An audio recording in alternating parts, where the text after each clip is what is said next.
Praise and Thank God Always 36. Bendiciones hermanos y hermanas de habla hispana, soy Diana Canadi, saludos desde San Luis, Missouri. Es una alegría para mí hablarles de lo que dice la Biblia acerca de los últimos tiempos. Espero que esta lección sea de inspiración y motivación para su vida, a fin de que usted como hijo de Dios, madure en su fe y sea de bendición en su casa, su iglesia y comunidad. Oremos. Padre del cielo, te pido humildemente en el nombre de Jesús, que toques con tu Espíritu Santo el corazón de mis oyentes, y que ellos puedan prepararse para poder sobrellevar los tiempos duros y difíciles del fin. Amén. Alabando y dando gracias a Dios siempre. El Nuevo Testamento instruye a los seguidores de Jesús a alabar a Dios y ser siempre agradecidos en cada situación. El apóstol Pablo escribió: Estad siempre alegres, orad sin cesar, dad gracias en todo, porque esta es la voluntad de Dios para con vosotros en Cristo Jesús. Primera de Tesalonicenses 16 al 18. Esto puede parecer difícil, porque muchas cosas en la vida son desagradables y desalentadoras. En esta lección, estamos tomando un tiempo para considerar cómo podemos obedecer este mandato de alabar y agradecer a Dios, sin importar cómo nos sintamos, pensemos o veamos. Ahora hemos señalado que los elogios no tienen nada que ver con emociones y circunstancias que estamos pasando. La alabanza es un reconocimiento verbal de las virtudes y obras de Dios. Todos entendemos que está bien elogiar a las personas en determinados momentos, no realmente por lo que sentimos, sino porque es la respuesta adecuada que la persona merece. Siempre es apropiado alabar al Señor por quién es, qué hace y qué hará por nosotros. Salmo 107, 8, 15, 21, 31. El Nuevo Testamento fue escrito originalmente en griego. La palabra griega que se traduce regocijarse es alabar, que en el versículo citado anteriormente significa estar alegre, en lugar de sentirse alegre. La alabanza es una acción y no una respuesta emocional. Pablo, en el contexto de los muchos problemas y pruebas que enfrentó en su vida, escribió acerca de estar triste, pero al mismo tiempo regocijándose. Segunda de Corintios 6:10. En otras palabras, sus problemas hicieron que se sienta triste, pero optó por regocijarse o alabar a Dios, a pesar de sus sentimientos. Regocijarse es la misma palabra griega que Pablo usó en Primera de Tesalonicenses 5:16 para estar alegre. En Santiago 1:2 y 3, el apóstol y líder de la iglesia en Jerusalén, escribió que debemos considerar las dificultades de la vida como ocasiones de gozo para estar alegres, porque tenemos una personalidad de gozo. Es más fácil responder con alabanza cuando no tienes ganas de alabar, si las circunstancias no son buenas para sentirse alegres, si sabemos que Dios puede usar las dificultades de la vida para que sirvan a nuestro bien. La semana pasada, señalamos que las pruebas a menudo exponen en nosotros carácter renovado, y nos dan la oportunidad de lidiar con ellos. Las pruebas también nos presentan la oportunidad de ejercer paciencia, resistencia para permanecer fieles a Dios. Al ejercer nuestra voluntad, al elegir permanecer fieles a Dios, obedecer y tratar bien a las personas, Dios es la característica de un creyente guiado por su espíritu que siempre sale airoso en cualquier situación. Resistir la tormenta nos da confianza de que podemos superar las dificultades que se nos presenten en el futuro. Saber que Dios puede sacar todo el bien de las pruebas de la vida nos ayuda a regocijarnos y a estar agradecidos frente a los problemas. Esta noche vamos a hablar más sobre cómo Dios hace que todas las cosas sean para bien, y hace que todos sirvan para sus eternos propósitos. Si usted ha sido cristiano por algún tiempo, sin duda, habrá escuchado a alguien referirse a Romanos 8:28. Todas las cosas sirven para nuestro bien, porque somos llamados con un propósito. Esta afirmación no significa necesariamente el bien por mal, es más bien un propósito específico de nuestro llamado. Hay que pensar en este versículo, tal como está escrito, y obtengamos el contexto. En Romanos 8:28 al 29, dice: Y sabemos que todas las cosas nos ayudan para bien a los que conforme al propósito son llamados, porque a los que antes conoció, también lo predestinó para que fueran a la imagen de su Hijo. Tengamos en cuenta que Dios dispone de todas las cosas buenas para quienes lo aman. Este amor no es una emoción, es una acción que se expresa a través de nuestra obediencia a la voluntad moral de Dios y nuestro trato hacia los demás. Mateo 22 del 36 al 40. Tengamos en cuenta, también, que Dios dispone todas las cosas para bien de aquellos que son llamados conforme a su propósito. El propósito de Dios es tener una familia de hijos e hijas que sean como Jesús en carácter, santidad y amor. Este propósito es más grande que poner fin a nuestros problemas de inmediato. Como señalamos la semana pasada, las pruebas a menudo exponen rasgos de carácter no cristianos, que nos impiden lidiar con los problemas y crecer a la semejanza de Cristo. Este es un ejemplo de cómo Dios saca bien del mal para cumplir su propósito final: recuperar su familia de hijos e hijas para que sean santos y justos. La Biblia también da ejemplos de bendiciones temporales, que son resultados de batallar y vencer las circunstancias difíciles de la vida, y están relacionados con el tiempo y la eternidad que nos ayuda en esta vida para esta vida. La Biblia registra muchos ejemplos en los que Dios brindó ayuda a su pueblo, y sacó lo bueno de lo malo de las circunstancias difíciles. Utilizó la circunstancia como un medio de liberación temporal. En Éxodo 14 del 1 al 31, dice que cuando Israel salió del cautiverio en Egipto, su ruta de regreso a su patria fue rápidamente bloqueada por el Mar Rojo, quedando atrapados entre el ejército egipcio que los perseguía y el mar que los retenía. Pero Dios, con su poder, separó las aguas del mar. Israel pasó en seco y cruzó el inmenso y profundo. Cuando el ejército egipcio intentó seguirlos, el mar se cerró sepultó a los egipcios y los israelitas escaparon. El gran obstáculo, el Mar Rojo, se convirtió no solo en la vía de escape de Israel, sino que, en manos de Dios, se convirtió en el destructor del ejército de su mayor enemigo. En 1 Samuel 17 del 1 al 50, cuando David luchó contra el gigante Goliat, David lo derribó con una honda y una piedra. David le cortó la cabeza a Goliat el gigante con la propia espada. David liberó a Israel, con su propia espada corta la cabeza de su enemigo. Estos ejemplos nos muestran que, en cada circunstancia y situación, siempre hay algo por el que estar agradecido. El bien que Dios ha hecho, el bien que está haciendo y el bien que hará. Pero, hay más. Pablo no solo instruyó a los cristianos a dar gracias en todo, 1 de Tesalonicenses 5:18, instruyó a los cristianos a ser agradecidos por todo, a dar gracias siempre y por todo, en el nombre de nuestro Señor Jesucristo. Efesios 5:20. Israel podría haberle dado gracias a Dios por el Mar Rojo, antes de que se separara, y David podría haberle dado gracias a Dios por la espada de Goliat antes de que el gigante fuera derribado, no por el mal en sí mismo, sino por lo que el mal podría llegar a ser en manos de Dios. Jesús es nuestro ejemplo de cómo se supone que deben vivir los hijos e hijas de Dios. La Biblia nos instruye a caminar, así como caminó Jesús. 1 de Juan 2:6. En Juan 6:11. Cuando leemos el relato de Jesús multiplicando 5 panes de cebada y 2 peces para alimentar a 5,000 personas, encontramos que dio gracias por esa falta de pan. Jesús dio gracias al Padre. Jesús sabía que en manos de Dios la carencia puede llegar a ser más que suficiente. Nosotros podemos ser agradecidos y alabar a Dios en todo por todo, tanto por el bien que vemos y el bien que veremos, porque sabemos que Dios puede sacar el bien del mal.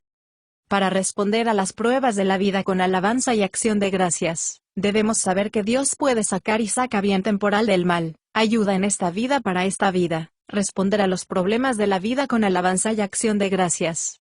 Nuestra perspectiva es la forma de ver la vida. Una perspectiva eterna ve las cosas desde el punto de vista de la eternidad, vive con la conciencia de que hay más en la vida que solo esta vida. Solo estamos de paso por este mundo, y la mayor y mejor parte de nuestra vida está por delante, después de esta vida, primero en el cielo actual y luego en esta tierra una vez que haya sido renovada y restaurados los nuevos cielos y la nueva tierra. Apocalipsis 21:22. Una perspectiva eterna que ayuda, y aceptar el hecho de que Dios a menudo pospone la ayuda temporal, por resultados eternos a largo plazo que cumplan su propósito final. Recordemos el propósito final de Dios. Él quiere una familia de hijos e hijas con quienes vivirá para siempre, hombres y mujeres que sean como Jesús en carácter, santidad y amor, que glorifiquen plenamente a Dios en cada pensamiento, palabra y acción. Pablo, dándonos a conocer el ministerio de su voluntad, según su beneplácito, el cual se había propuesto en sí mismo, de reunir todas las cosas en Cristo, en dispensación del cumplimiento de los tiempos, así las que están en los cielos, como los que están en la tierra. En él asimismo, tuvimos herencia, habiendo sido predestinados conforme al propósito del que hace todas las cosas según el designio de su voluntad. Efesios 1 del 9 al 11. Los primeros cristianos tenían una perspectiva eterna, para afrontar las dificultades de la vida de una manera piadosa y llena de esperanza. En el contexto de las muchas pruebas que enfrentó, Pablo escribió estas palabras. En 2 de Corintios 4, 17 y 18, porque nuestros problemas actuales son bastante pequeños y no durarán mucho. Sin embargo, producen para nosotros una gloria inconmensurable que durarán para siempre. Así que no nos fijamos en los problemas que podemos ver ahora mismo, más bien esperamos con ansias lo que aún no hemos visto. Por los problemas que vemos, pronto terminará, pero las alegrías venideras durarán para siempre. Tenga en cuenta que, aunque los problemas de Pablo duraron toda su vida, hasta que finalmente fue ejecutado por su fe en Jesús, Pablo pudo llamar a sus problemas momentáneos y ligeros. Pablo reconoció que, en comparación con la eternidad, incluso una vida de sufrimiento es pequeña. Como sabía que sus pruebas eran temporales, las llamó ligeras, es decir, que no le pesaban. Pudo ver las dificultades de la vida en su verdadera relación con el resto de su existencia. Esta perspectiva eterna hacía que Pablo le gustara o disfrutara con las dificultades de la vida. Notemos cómo Pablo describió muchos problemas, un poco más adelante en esta misma epístola. En 1 de Corintios 11, 27 al 28, dice, he vivido con cansancio, dolor y noches de insomnio, he tenido hambre y sed y me he quedado sin comida, he temblado de frío, sin suficiente ropa para mantenerme abrigado. En esta misma epístola, el contexto de las muchas pruebas, Pablo escribió, acerca de estar tristes, pero regocijándose. 2 de Corintios 6, 10. ¿Cómo pudo Pablo tener esta perspectiva? Pablo respondió a esta pregunta en su declaración, dijo, que si estos problemas temporales producen un enorme peso gloria, la gloria eterna no tiene comparación. Pablo se dio cuenta de que los acontecimientos de su vida formaban parte del plan supremo de Dios para una familia, sabía que Dios es capaz de sacar un bien genuino de un mal genuino, que un bien temporal no es comparable con la gloria venidera que en Cristo es de manifestarse. Tal vez estés pensando que las únicas pruebas que Pablo tenía en mente son aquellas que se relacionan directamente con sus experiencias cuando predicaba el Evangelio. Por supuesto, su vida trajo resultados eternos. Él es Pablo el que predicó el Evangelio en todo el Imperio Romano. Él dijo, mi vida trae resultados eternos.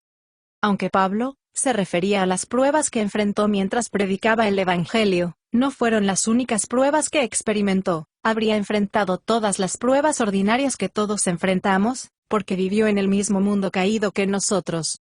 Las pruebas relacionadas con su ministerio estaban en la cima de todos los demás, sabía que estos también obran para bien y pueden producir eternos gloria eterna. Pablo describió una poderosa declaración similar sobre el bien que les espera a quienes conocen al Señor. Sin embargo, lo que sufrimos ahora no es nada comparado con la gloria que Él nos tendremos más tarde. Romano 8:18.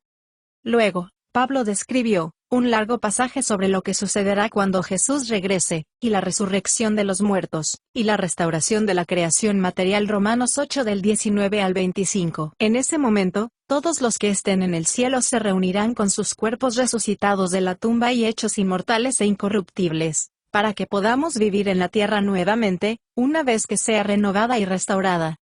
Tengamos en cuenta que este asunto está en el mismo capítulo, donde Pablo escribió que todas las cosas ayudan a bien a aquellos que son llamados al propósito de Dios para una familia. Romanos 8:28. En este capítulo, Pablo no destacó una categoría específica de problemas que funcionan para bien, es decir, problemas relacionados con el ministerio. Pablo declaró que Dios obra en todas las cosas para lograr su propósito final, la restauración completa de su creación, su familia y su hogar familiar, a través de Jesús. Consideremos un punto más que Pablo destacó cuando describió acerca de las perspectivas eternas. Él dijo que sus pruebas como momentáneas y ligeras.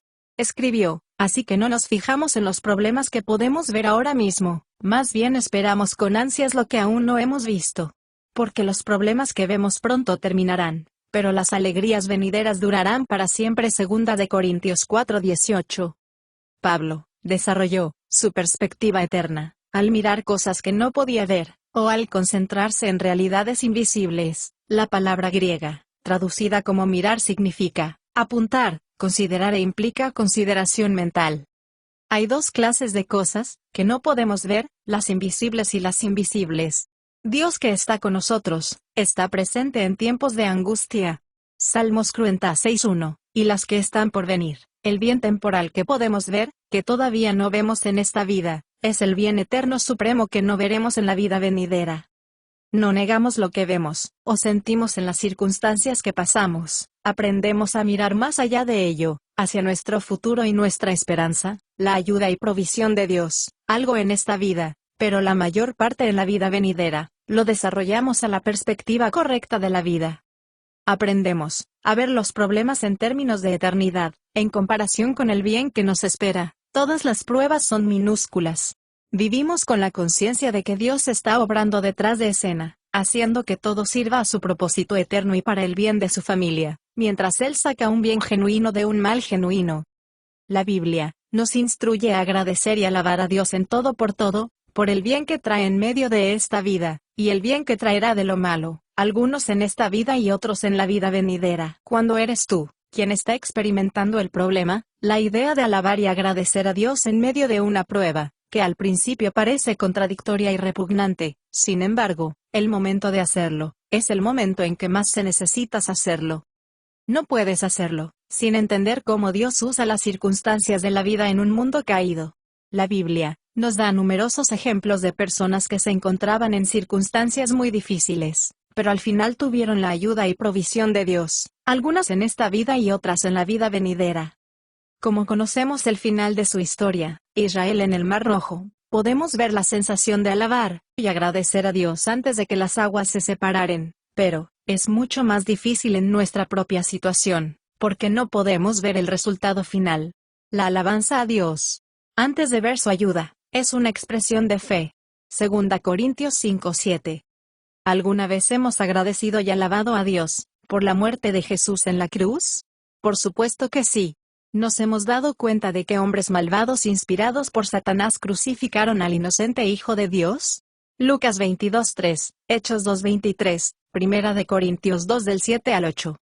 Sin embargo, agradecemos y alabamos a Dios por ello. ¿Por qué? Porque conocemos el resultado final. Dios hizo que este gran que el diablo produjo sobre el hombre y la tierra, sirviera para rescatar su familia. Dios trajo el mayor bien jamás realizado, la salvación para todos los que creen en Jesús y su sacrificio. Cuando reconocemos su poder y alabamos a Dios, en medio de los problemas, cuando nos parece que la situación es contraria y que todo lo que está sucediendo está en nuestra contra, la única forma de responder a Dios apropiadamente a nuestras reacciones es alabar a Dios. Al agradecer a Dios por la prueba, es reconocer el hecho de que las circunstancias no nos tomaron por sorpresa, que Él ya tiene un plan en mente que sirva a su propósito final en nosotros. Sacar un bien genuino de un mal genuino, algunos en esta vida presente y otros en la vida venidera. En Salmos 50:23 dice, el que sacrifica alabanza me honrará, y al que ordenare su camino, le mostraré mi salvación. Mucho más la semana que viene.